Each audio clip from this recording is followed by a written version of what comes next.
An Indiana State trooper fired for preaching on duty is getting support tonight from some of the people who say they know him best. Senior Trooper Brian Hamilton lost his job on the force as he faces a second complaint in less than 2 years. But our Eyewitness News reporter Emily Longnecker found that not everyone agrees with the decision.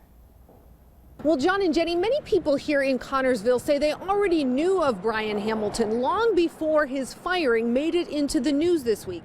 They say Hamilton is a frequent visitor to this corner here at 30th and Grand Avenue in Connorsville, where he preaches a message of salvation.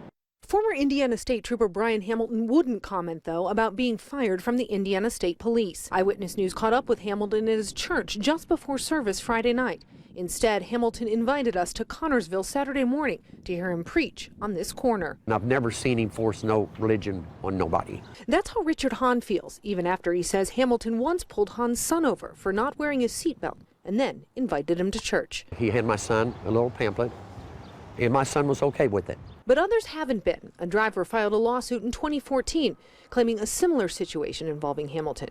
Indiana State Police investigated and say Hamilton agreed not to question others about their religious beliefs or provide religious pamphlets. In January, though, a second allegation, this time from a driver who said Hamilton pulled her over and during the stop did the same thing. That driver has also filed a lawsuit against the former trooper, but not the Indiana State Police. Following an internal investigation by ISP, Hamilton was let go this week. I know there's laws that you have to go by, and you got to abide by them. I understand that.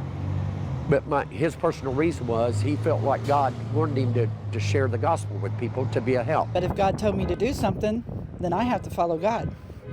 God is my answer, not man. Yeah. I wasn't put on this earth to serve man. I was put on here to serve God. And I feel like that's what Brian did. Brian did the right thing. Hamilton's firings and the lawsuits against him, though, clearly show not everyone agrees. And Hamilton supporters say they'll be here on this corner tomorrow morning to hear Hamilton preach and also show their support.